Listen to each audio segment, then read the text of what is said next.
air minum yang tidak berasa, tidak berbau, dan jauh dari katakanlah pengaruh mikroorganisme. Di PDAM, dalam hal Anda diperiksa sebagai PLT itu PDAM, apakah ini sudah memenuhi standar sebagai air minum? Ya, air minum artinya air yang layak untuk diminum. Beda dengan air bersih, tapi belum tentu mungkin untuk sebatas cucian pakaian segala macam. Itu.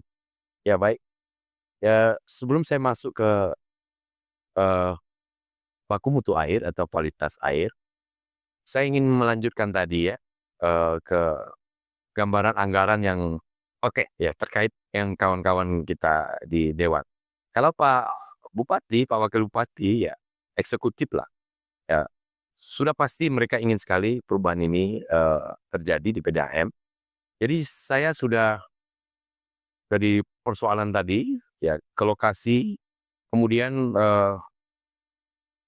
2 kabak saya fungsikan dan 6 kasubag, masuk perencanaan, produksi segala macam. Eh, itu sudah kami buat draftnya. Apa yang kita butuhkan di rehabilitasi, revitalisasi, water metrisasi, Ya, pengembangan atau pembangunan baru. Nah, 3 program itu sebenarnya. Jadi kawan-kawan Dewan sekali lagi yang terhormat ya, Saudara Omerlan dari PKB, tadi belum saya sebut ya, dari Bursalin, Bulan Bintang, ya. Semualah kawan-kawannya, Dapil 1, Dapil 2, dan Dapil 3. Saya sudah expose mengajak kawan-kawan PDAM di depan eksekutif, di wakil asisten, ya. dan OPD terkait.